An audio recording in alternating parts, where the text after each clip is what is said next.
Ano po ba ang basic rules for partnership? Basically, nag-start po ako ng business and then after a month, na-realize ko na kailangan ko ng partner. Pwede siyang magbigay ng 100,000 pesos as capital and ako naman, mayroong 120,000 pesos sa bank plus may pinang-start ako na 20,000 pesos included na yung paglakad ng business permit. Okay. Dapat ko po bang hatian siya doon? Medyo ano.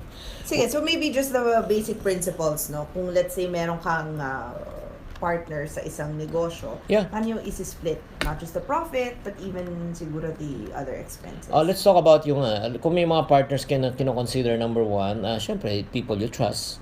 Number two, not only trust but also competent, di ba? Kasi may mapagkakatiwalaan mo pero hindi man competent.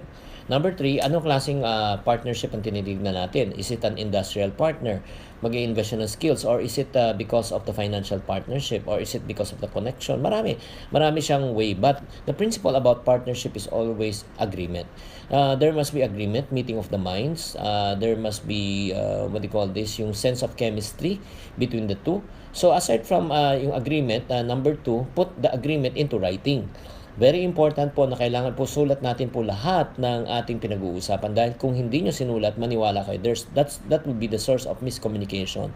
And when you miscommunicate, that's the start of the downfall, not only of the business, but also of the relationship.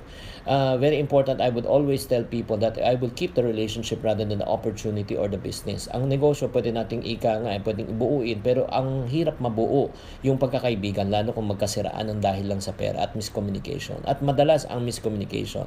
Number three, kung pag-uusapan natin partnership, anong klaseng ang partnership? Is it because of financial partner? Ano yung, parang ang tanong ko parati, ano yung mai-contribute mo? Ano yung magiging stake mo dito? Ano yung magiging input mo dito, hindi yung ano yung makukuha mo dito. Right. Kasi kung ano makukuha lang, I don't think that's a good partnership. It's one way. Partnership is always both ways. It must be win-win. And then number four, okay, kung let's say industrial partner siya or industrial partner ka, financial partner siya, mag-usap na lang kayo sa percentage that you feel more comfortable. And if ever, kung ikaw naman ay, let's say, industrial partner ka, di ba? Ikaw yung gumagawa, ikaw nagtatrabaho, syempre may share ka sa company, pero kailangan mo rin kumuha ng sweldo. Oo, yan sa parati kong sinasabi. Treat yourself as an employee of the company. And then compensate yourself initially, dapat mababa lang. Since you're a startup, di ba, mas maganda kung mababa ka mag-charge kaysa malaki agad, ang laki ng overhead mo, baka malugi naman yung kumpanya dahil lang sa sweldo mo. Okay? So, yun naman kailangan i-consider mo. Okay, sana nakatulong kami sa inyo. Thank you for watching. If you want to keep on growing and to stay inspired, subscribe and hit the bell button to get notified. Always think positive.